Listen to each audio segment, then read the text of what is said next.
Good morning, everyone. Hello. Wow, this is a huge space. It's amazing. So, when was the last time you cried at work? Anyone here cry within the last week? Within the last month? Within the last year? How does it feel admitting that? More to the point, how did it feel when you did it? Did you feel empowered and reassured and validated and that it was okay? Or did you feel ashamed and embarrassed and like, that's just not what you're supposed to do? Anyone admit to feeling like that? I certainly do. Mind you, I work for myself, so when I cry at work, I cry at home. I've just realised. So maybe I don't feel that embarrassed. But I have been there.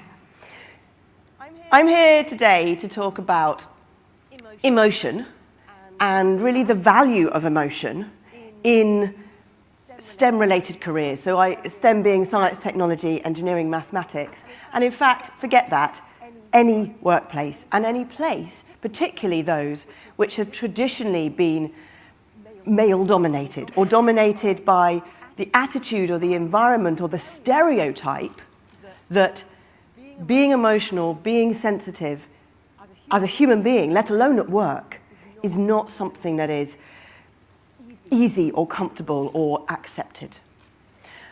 And I want to do that by talking to you about some of my personal experiences and how I've been challenged by that stereotype and how it's actually put me off and how it risks putting off many young people today, but also many people through various points of their careers by challenging this stereotype of what it is to be a scientist, what it is to be a doctor, what it is to be a researcher, and more like what it is to be a human being. So, first of all, I just want to say thank you very much for having this amazing opportunity to be here. This is a really great honour to be part of this conference, to have been invited to give a plenary talk like this, and also to have had the great experience of hanging out in Liverpool. I've never been to Liverpool before, and ending up in the Cavern Club last night, which was super exciting, and I took my, like, oh my God, I'm like the Beatles, and put it all over Facebook. So thank you, and it's great to be here this morning. Now, so a little bit about myself. I work as a science communicator, which basically means that I spend my life talking about science and maths and science-related topics on the TV, on the radio. I write books and articles about science, and I do a lot of public speaking. I go into schools, universities, science festivals, events all over the world, and I give talks on a variety of different topics around science and maths, around making those subjects exciting and engaging and accessible for people, and also talking about science careers and diversity. I also train scientists and researchers to be able to give talks and to communicate about their work. So I'm super passionate about communication and about self-expression. Now, it's not been an easy or a straightforward path for me to get to what I'm doing today. I'm on my fourth career, and finally I'm doing something that I love doing. But it hasn't always been that easy, and I'd like to share with you what that experience has been for me and how I've been challenged, like I said, by stereotypes and ideas of what it is to be a woman, but also what it is to be a human being. So when I was growing up, my favourite word was why. I was constantly asking questions. I would drive my teachers and my parents completely bananas. It was just like, why this? Why is this happening? Why? How does this happen? What does this mean? And it hasn't stopped. I mean, it's incessant, and my friends still know this about me. But I think, for me, this was a wonderful thing, because this is what, for me, research and understanding the world, be it science, mathematics, medicine, that's what it's all about. It's about making sense of the world. Now, I had this as a passion, and this made me feel during school that, okay, I loved science, I loved maths, maybe I wanted to be a scientist. But the slight challenge to this was that the other thing I really loved doing, that I was really passionate about, was theatre. Singing, dancing, performing on stage, communicating, basically expressing myself in whatever form that took. So I say this was challenging only because, you know that question that parents and teachers always ask, I'm sure you're probably asking your kids, what do you want to be when you grow up? And I was like, okay, well, I want to be a scientist, and I want to be an actress. And of course they were like, well, come on, you have to choose. You can't do both. So like I said, it's taken me 4 careers and nearly 40 years, minus 3 days, to choose. I threw myself off my phone, never said that before, to prove them wrong.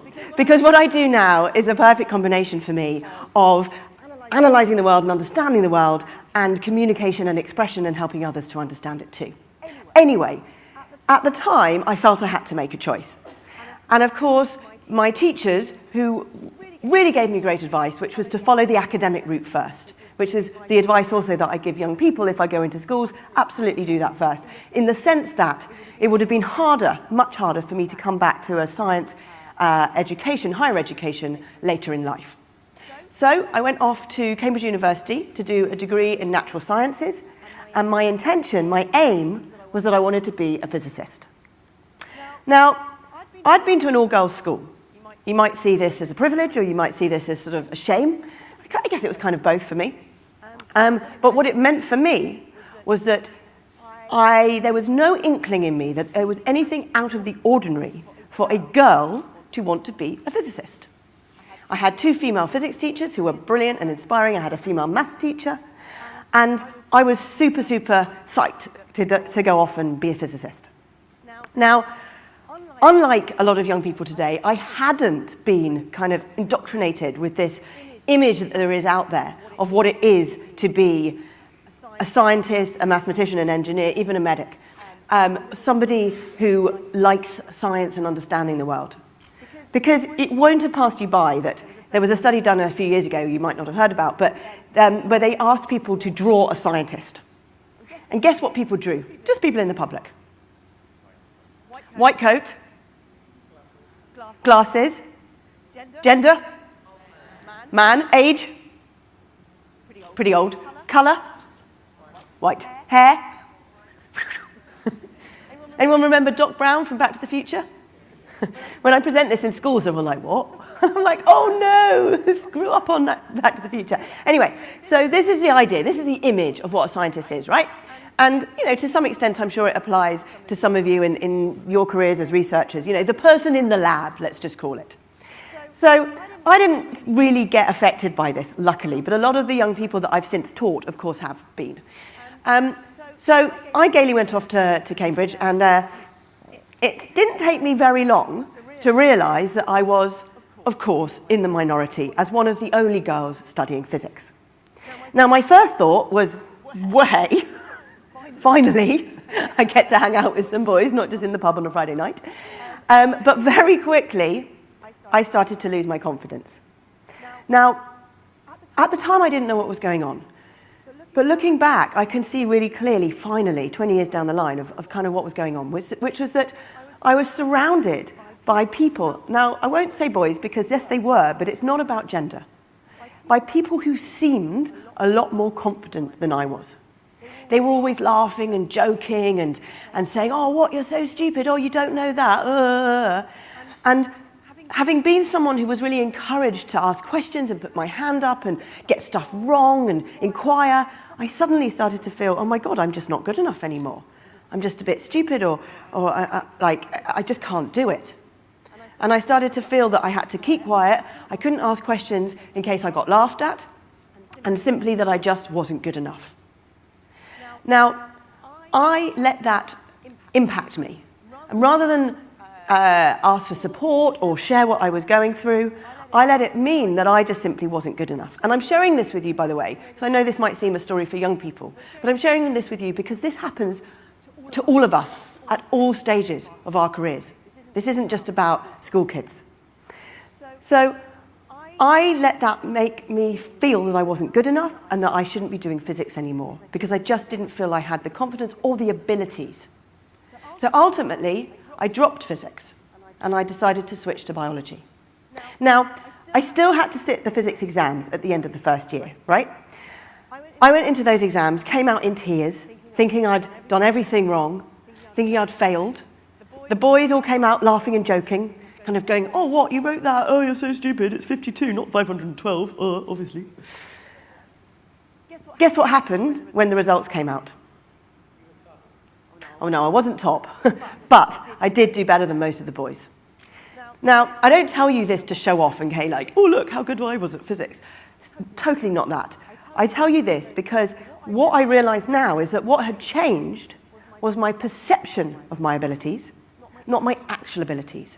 In this kind of macho, sink-or-swim competitive environment, which I won't say is male, and I absolutely won't say is a bad thing, because it suits a lot of people. It simply didn't suit me. It didn't suit my learning style. And I won't even say learning, it didn't suit my working style. This environment where it was very different to the nurturing and supportive and encouraging environment that I need in order to learn, but in order to fly, in order to do well. And some people don't. Some people thrive off the other environment. There's no right or wrong, but there wasn't an option for me. And in that environment, I let my perception of my abilities change, even though my actual abilities probably hadn't. So, like I said, I share this because I think this is universal. Certainly, the more people I speak to, the more I realise it is. So to be aware that if you find yourself in that position, don't question yourself. And if you find yourself being the other person in that position, be aware of different learning styles and the people around you, and that they might need different things to you.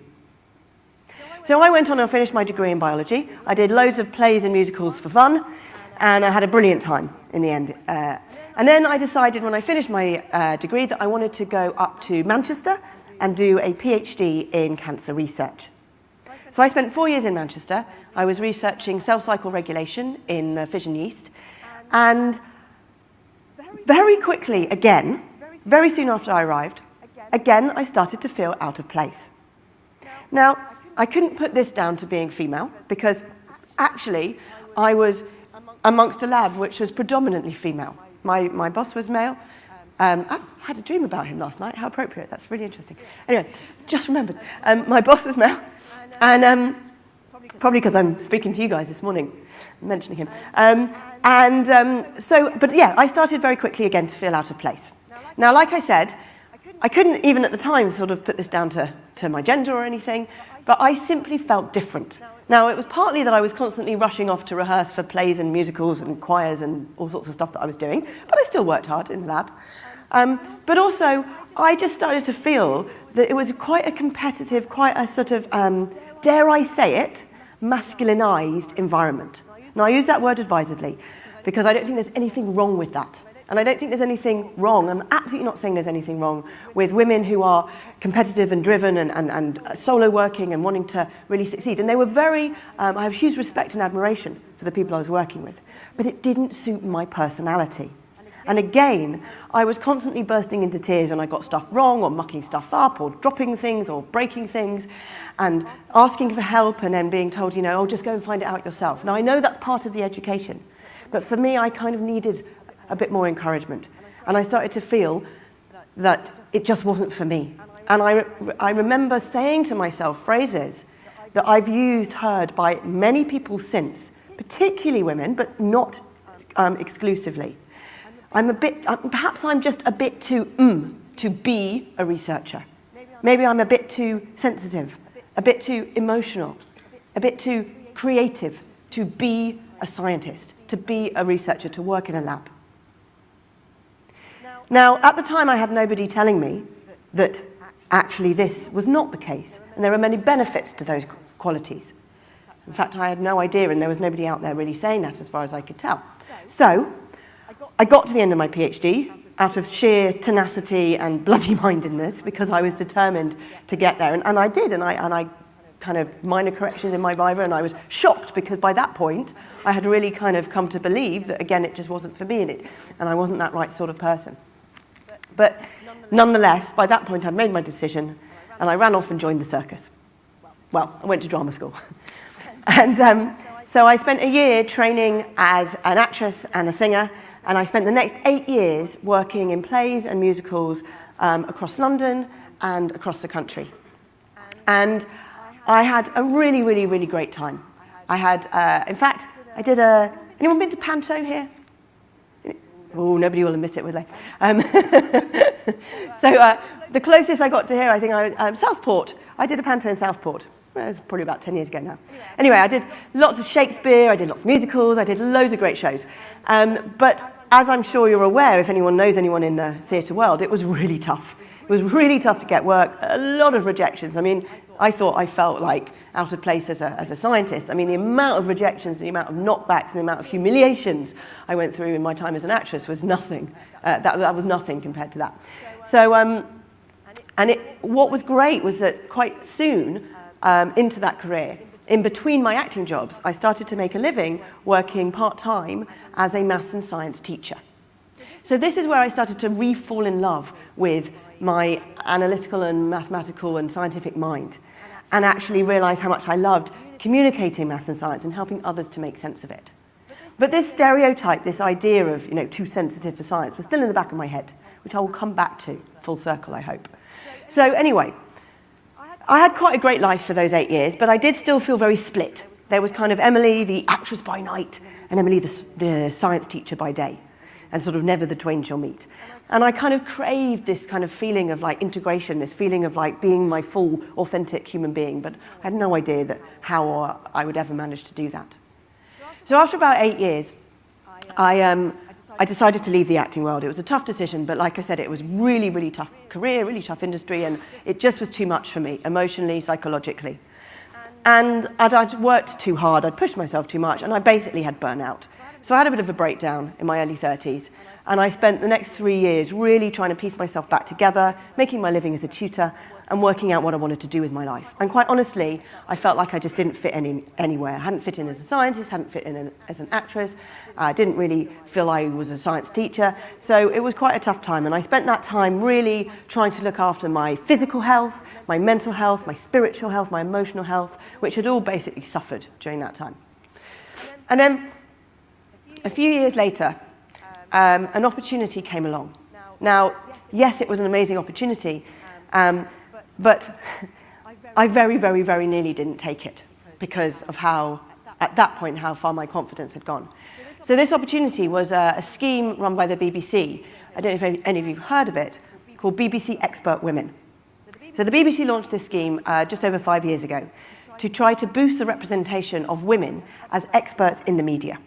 So they noticed, didn't take a genius to notice, that every time you turn on the TV, if there's a news interview or a documentary where there is somebody speaking about maths, science, engineering, technology, business, politics, generally it will be a man.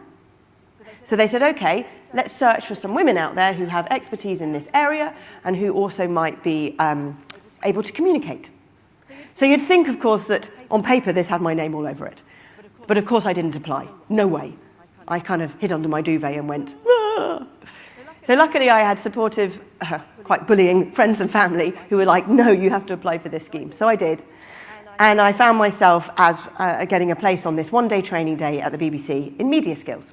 Now, I tell you this because, again, it's a sort of cautionary tale, because the night before the training day, I was in my bed, I remember very clearly, flicking through the pamphlet of all the 29 other women who were going to be there, reading their little blurbs and going, oh my God, I don't want to go. And I nearly didn't go, but of course I did. And when I came into the room, the first thing that happened, 30 of us women sat down, and the woman in charge spoke to us, and she said, right, I bet every single one of you thinks you're the one who shouldn't be here. And we all burst out laughing. Because, of course, we all felt that. And we were all kind of looking around going, what, really? And she said, yeah, and this has a name. Anyone know what it's called? Yeah, everyone's heard of it now, right? But at the time, I hadn't heard of it. In fact, very few of us had. It's called imposter syndrome. This idea that at any moment someone's going to walk up behind you, tap you on the shoulder and go, really? You don't know what you're talking about. You're making this stuff up. Yeah? Anyone identify with this? Right. Now, we were told, not only were all of us in the room feeling this, but everybody feels it. Some say more women than men, but certainly enough men. And, here's the rubbish bit, the more successful you get, the worse it gets. I was like, oh no. Actually, I wasn't. I was like, yes, because finally I felt validated for the fact that I'd been feeling this my whole life. And I thought, wow, this is a thing. This has a name. You know, this idea that actually you're a fraud and you're going to be caught, you're going to be found out, you're going to be told on, or you're going to... And I was like, oh my God. And they said, yeah, this is the reason, this is the main reason why women don't step forward as experts in the media, or in many different ways in terms of stepping forward in careers. I'm sure you've all heard the data from the Hewlett-Packard study, I think it was Hewlett-Packard, who said that when people apply for jobs, if there's 10 job criteria, women will only apply if they meet all 10. And men will apply if they meet 6. And actually, generally, they'll get the jobs, because you don't need to meet all 10. Anyway, forgive me for generalising. I know there's a massive spectrum, and of course there's characteristics of both within different genders and within all genders. But my point is, they said to us, they said, look, the reason that women don't step up to be experts in the media is not because we don't ask them, it's because they simply don't say yes. They said if we want a woman, we will phone 6 before one will say yes. And the others will all say, oh, I'm not really expert enough, it's not my field quite, or I didn't win the Nobel Prize, ask my colleague, ask my boss, ask my husband. If they want anyone to speak, the BBC will phone a man, and he will always say yes, even if it's not his field. Again, forgive me for generalising, but that was a little anecdote they told us. Anyway, my point is that what I came away from that training day wasn't any extra skills or any extra techniques. I'd done theatre, I'd done a bit of film, but in terms of working with the camera. But what I came away with was a massive load of confidence, a massive boost to my confidence. Not because I felt better, but because I realised that everybody else felt just as rubbish as I did at times. So I determined that what I was going to do is that I wanted to try and be a TV expert. Well, not necessarily TV, just an expert in science who could talk about it. And I said to them, okay, how do I do that job? And they were like, well, it isn't a job. Don't call us, we'll call you. Go back to your day job. And, if anyone calls you, please just say yes. And I said, well, hang on a minute, I want to do this. And they said, well, it doesn't really exist. Because at the time, it sort of didn't. So I was like, right, I'm going to give it a go. I'm going to put everything into it, and if it doesn't work, it doesn't work. So I spent the next 2 or 3 years contacting every TV production company I could find, every news outlet, every school, university, science museum, saying basically, I love talking about science, is there anything you can do with me? And it took a while. I was making my living as a tutor, and it took a while, but eventually stuff started to happen. I put little videos on YouTube. I made a website that said Science Communicator, which, talk about imposter syndrome. I had no idea what that even was. Made little business cards that said Science Communicator. And eventually, like I said, stuff started to happen. And now, 5 years down the line, 5.5 now, I now work freelance, I work for myself, but I make a full-time living as a science communicator in a sort of portfolio career that I've kind of cobbled together through a lot of rejections and a lot of knockbacks. So just to give you a feel for the sorts of stuff that you... Has anyone seen me on the telly? Anyone seen a show on Sky called Duck Quacks Don't Echo? That's the thing I'm sort of most known for. So where are we? So I'm a master science expert on Duck Quacks Don't Echo, which is a really good fun celebrity panel game show on Sky One. It's hosted by Lee Mack, who's the funniest guy alive. And myself and these 2 other scientists, Maggie Adair in Pocock, who you probably recognise, she's amazing, and Dr. Simon Foster, we kind of explain all the science facts. I also spent a season as the resident science expert on the Alan Titchmarsh show, which you probably haven't seen. You're probably all doing fabulous work on a Tuesday afternoon rather than watching daytime TV. And I appear on various news programmes talking about pretty much anything. Here I'm talking about the chances of winning the national lottery. My point here is that what became clear is that because I was able to explain things, it didn't matter if I wasn't the expert in a particular area, as long as I could explain it. So that was sort of game-changing for me. I also work as a presenter. I've presented various live shows. I've got a couple of different series on YouTube. I've got a YouTube channel where I present a series for the Royal Institution and a series for the BBC World, which is called Cinema Science, where I'm picking apart the science of what actually happens in the movies. So could it really happen in real life? Could you really get an explosion in space? Yes. Would it make a boom? No, because there's no sound waves in space, because there's no air. Anyway, I do most of my work now, though, as a public speaker, so doing things like this, talking in schools, universities, and festivals. Here I'm doing a talk on stem cells and regenerative medicine, so there you can see the famous ear mouse, if you can quite see that far in the slide, the Vacanti ear mouse that was on the cover of Time in 1997, and doing shows for kids, and basically trying to inspire and encourage as many young people and as many people in various places of their careers to basically go into STEM-related careers and to stay in them, more to the point. And I work as a writer. I'm writing a book at the moment for kids on weird science facts. And I also work as a trainer. Like I said, I train researchers, academics in communication skills and working with the media. So, why do I tell you all of this? The reason I tell you all of this is to come on to kind of coming full circle to what had put me off science in the first place. So you could say, okay, I'm not a real scientist anymore. Okay, I see myself as a scientist. I see my daily job as researching science and finding out what I can about various hot science topics and then presenting them in a way that are engaging to an audience, to various different audiences. What you notice is a number of hang women. on, stop. Let's give it a second. That wasn't supposed to play immediately. So that brings me full circle. So a couple of years ago, because of... can we rewind the video so it's right at the beginning, if that's okay? If it's not, it doesn't matter. So a couple of years ago, because of this platform that I had sort of found myself upon, I was approached by Sky News in response to a story that you probably will have heard a few years ago. It was in 2015.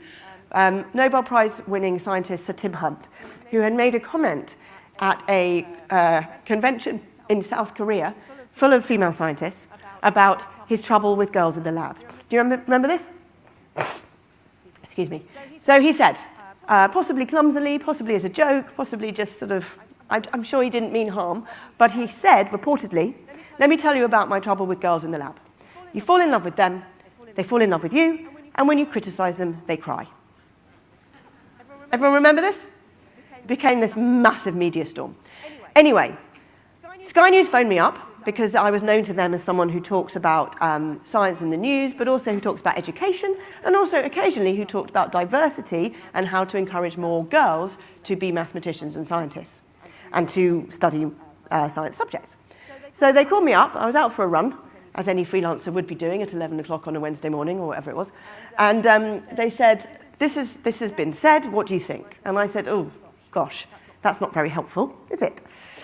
And they said, okay, well, you know, what's your opinion? I said, well, look, some women cry. I am a very sensitive, emotional woman, and finally, 15 years down the line after leaving science, I'm super proud of this fact. I've come on my journey, and I'm like, yeah, I cry, and I'm proud of it. Some women cry, and in fact, what we should be doing is encouraging more men to cry. And any implication that people who cry, be them male or female, are in any way less competent as scientists, which is not what he said, but it could be inferred, then I thought was quite honestly a little irresponsible for someone in a position of authority and a position of power. And in fact, people like myself are trying to actively encourage more girls and sensitive people to see a place for themselves in science, and comments like this could risk putting them off. So they said, okay, can you come and talk about it on the news in an hour? And I said, oh, okay. So I ran home, jumped in the shower, got in a taxi, and then on the way to the studio, they called me and they said, oh, by the way, this isn't going to be an interview, it's going to be a debate. I said, okay. They told me the name of my opponent, and I said, never heard of him, fine, I'm sure he's perfectly nice. They said, oh, he's got quite strong views, quite right-wing strong views. And I said, okay. They said, please just hold your ground. I said, okay, fine. So it turned out that my opponent was Milo Yiannopoulos. Anyone heard of him? Very right-wing commentator, has been associated with Trump and various right-wing publications, very famous anti-feminist, very famous troll on Twitter, and various other things. So what I'd like to do is some of you might have seen this video because it went viral on YouTube. I'd just like to show you a short clip of the debate, and then I'd like to discuss with you what happened next and what it's led me to believe and know, and what it's led me to now tour internationally speaking about. What you notice is the number of women in science and technology subjects actually goes down as societies get more equal, because women simply don't make the same choices that female academics and feminists would like them to. Women actually don't want to go into the sciences on the whole, and when they have every option available to them, they tend to choose not to. I don't think that's the issue. I think it's about confidence. I think women suffer, again, we're not talking about all women, we're talking about some women, we're talking about some men, from lack of confidence and from something called imposter syndrome, where we attribute our successes to external factors and we lack the confidence to actually believe that we are good enough to do it. Sorry to interrupt you, but you know, if you're going to get put off a career in science because of an offhand comment from a Nobel Prize winner, how committed were you really in the first place to being a scientist? I mean, women learn in a very different way. Women learn, again, not all women, but majority of women learn in a way that's supportive, that's nurturing, that's encouraging. I see that in the students that I teach. I see the girls that I teach go into mixed-sex sixth forms and get totally put off because they're in a sink or swim environment, they're in a competitive environment, they're too frightened to put up their hands and ask questions. So we shouldn't have competitiveness in science. Competitiveness in science is bad. We should segregate the sexes, really. That's what you're saying, isn't it? Absolutely much not. Better, in fact, if what Tim Hunt said was exactly true. What you're saying is that gender segregation would be a good thing. You're saying mixed classes, the competitiveness is bad for women.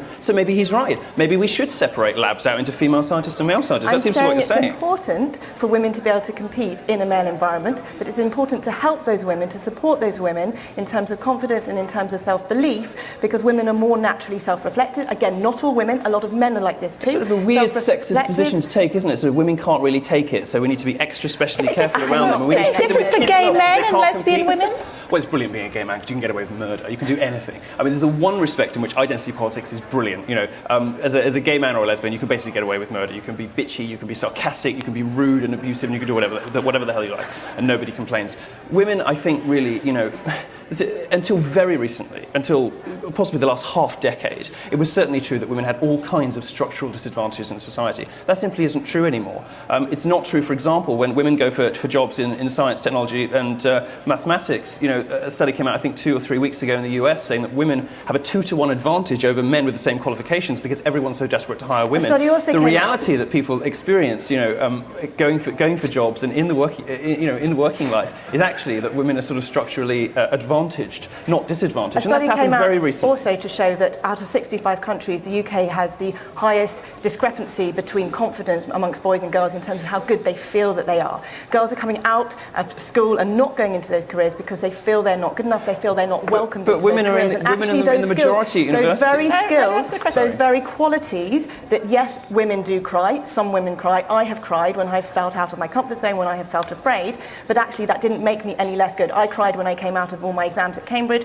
and I did better than the boys. And actually women cry because they're sensitive. Again, not all women, some women, lots of men too, because they're sensitive, because they're self-reflective, because they're empathic, because they're passionate, and they're willing to take on criticism, they're willing to look at themselves. Excuse me? So Tim Hunt's right. He's right that women cry, but the implication that makes us at a disadvantage, that puts us in as people who shouldn't be going into... I don't think he made that implication. What he was saying is that he finds... to make that kind of comment in an environment when we're he never said that makes women less competent. What he said was, he finds it personally a distraction. He said that he finds it a distraction in science. Rather than women. And he's a silly old man who doesn't understand the latest, you know, but he the latest sort of feminist politics on this. What is he? 73 years old? He's certainly a septuagenarian. Right. We can't expect him to be up on the, you know, all of that kind of stuff. He's in a position of responsibility. What we're witnessing really is a comment that would be perfectly unobjectionable if it were over the dinner table, or if it was, for example, your own granddad.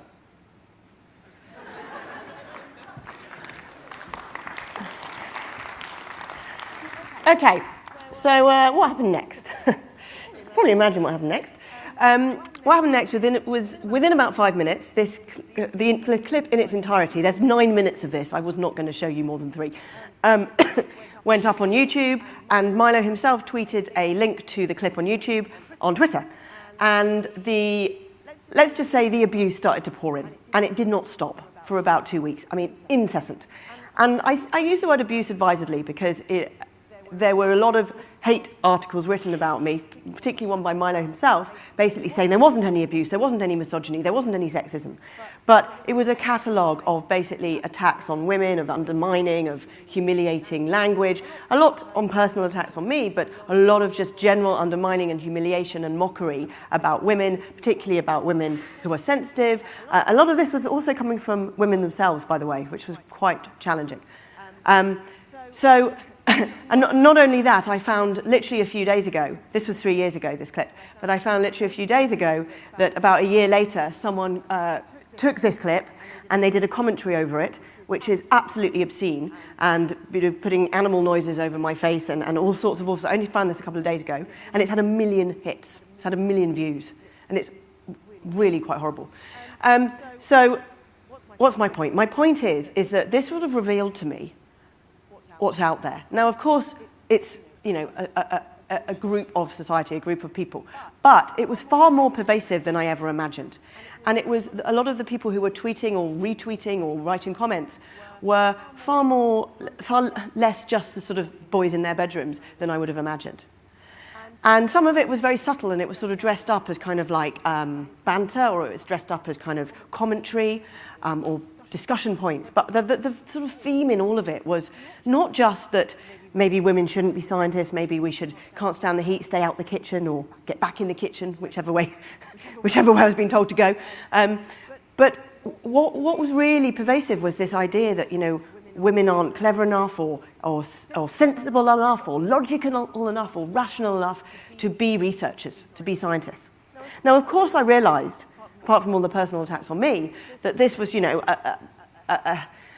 a classic kind of anti-feminism argument. There were people saying that feminism shouldn't exist, that sexism doesn't exist, that we're all just sort of making it up to kind of, because we want to whinge and whine and complain and just not actually get on with it and just toughen up and work harder. But where I was left with a few months later, once I kind of came up for air, because the first 2 weeks I was kind of on survival mode, I actually tried to respond to most of the messages, trying to justify and explain, and from a compassionate place, not from an angry place, just going, no, I don't hate men. No, I don't want the downfall of all the men. No, I haven't been raped by my uncle, or whatever it was that people were saying. But I tried to respond, and then eventually my sort of nervous system packed in, and I got sick, and I just had to kind of take some time out. But when I came back, say 3 or 4 months later, into the kind of the mainstream world, I realised that what I'd been left with, full circle from 15 years before, was this really uncomfortable idea that there is no room for emotion in research, in science, but specifically, generally in the workplace.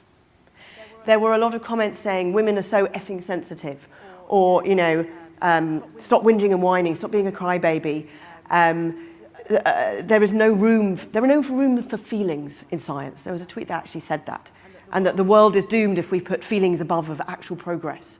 And these so-called touchy-feely qualities of women are of no importance in science.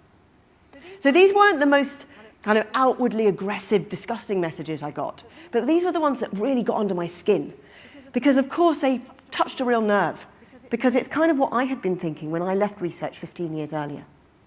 And I thought, hang on a minute, I'm 15 years down the line, I'm older, I'm wiser, I have more inner self-worth, I know who I am, I'm confident about my emotional nature. I really want to address this. So what I did is I spent a few months really thinking about my feelings about it, getting some coaching, speaking to some experts, some scientists, some doctors, some researchers, talking about their opinions on emotion and sensitivity and personality traits within research. And it culminated 6 months later in a TEDx talk that I delivered at UCL, which was called Why Science Needs People Who Cry. And in it, what I wanted to expand upon is not just the experience that had happened to me, but actually the value of being a sensitive, emotional person if you happen to be one. Not saying everybody needs to, it's just different types. So what I talk about, and I'll just touch on briefly, and I would love you to encourage you to watch it and share it on your networks if you resonate with it. And it's very much not a male-female, it's not a gender argument, it's a personality argument, really. And what I touch upon is, firstly, the value of emotion in terms of making us a fully rounded human being in our own right, how it can help us to connect fully and integrate fully our own personalities, and how actually repressing or bottling up our emotions can actually lead to stress and anxiety and depression. And if we let them out unhealthily because they've been so bottled up, they can come out as aggression and anger. And there's an expression which I love, which is that bullets are unshed tears. So what I really feel, and what I go into, and what a lot of mental health experts also feel, is that one of the big problems in our society is that we've been taught to bottle up our feelings and our emotions, particularly men. And this is the real challenge that really faces men, is that society has stigmatized a show of emotion in men. And it hasn't always been like this. In the Greek mythology, there's various different accounts of men breaking down in heroic tears, and there's heroic battle tears in the Bible, and in the Knights of the Round Table, Sir, what's his name, Lancelot was supposed to have been in floods of tears because of his love for Guinevere, and because he couldn't go and fight in a battle and things. And people thought of this as a badge of honour because it was very heroic to be sensitive and emotional, but it's just not like that anymore. And there is a reason that suicide is one of the biggest killers of men under the age of 40. And mental health experts believe that this is partly due to the bottling up and the repressing of our innate human desire and need to be expressive and to show who we are and how we feel. And there's countless examples of leaders who have really got us as a society to get behind them because of their emotional nature. Look at Barack Obama when he cried at the gun rallies. And people realised he was a compassionate leader. They knew this already, and that he cared about the people he was leading. But what about, just as I kind of come to the end of what I wanted to say, what about what our emotional nature, what emotion itself can not just bring to us on a human level and make us authentic, transparent, rounded human beings? And by the way, there are studies that show that 9 out of 10 people feel better after a good cry. Anyone agree with this? Totally do. But yes, what about what it can actually bring, not just to you on a human level, but what it can bring to the workplace? This is where it gets really edgy. What it can bring to the research laboratory, or to the clinical room, or wherever it is where you're working. What if it was not a shameful thing to be able to cry at work? So, for me, what this comes down to, after a lot of thinking and kind of creating my argument about this, what it comes down to is what I've called the 3 C's. Compassion, collaboration, and creativity. So what I believe, and what is backed up by a lot of research that I've done, is that, firstly, as I'm sure you all know, these 3s are as vital in any workplace as they are in life. And actually, my sort of thesis on this is that the entry point to these 3 C's is through emotional sensitivity, or at least a willingness to be able to connect with our emotional nature, as well as the stereotypical idea that to be a researcher, to be a scientist, you have to be logical and unemotional and kind of straight thinking and practical and competitive and all of these things, which are useful as well. I'm not saying it's either or. But what I'm saying is that many people, young people and people in various stages of their careers, the reason that they either don't go into careers in traditionally male-dominated environments or why they drop out of them is because they say, oh, it's just not for people like me. I'm a bit too something to be a researcher, a clinician, whatever it might be.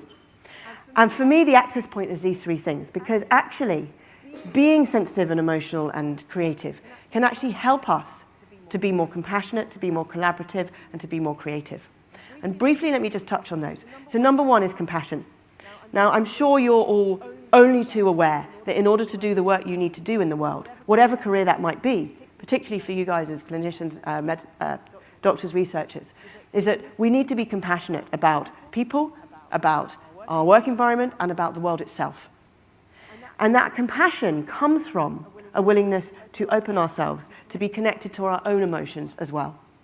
And there was a wonderful story from a climate scientist on Radio 4 who was talking about the state of the world and how her grandchildren would grow up into a world where they can't enjoy coral reefs in the future.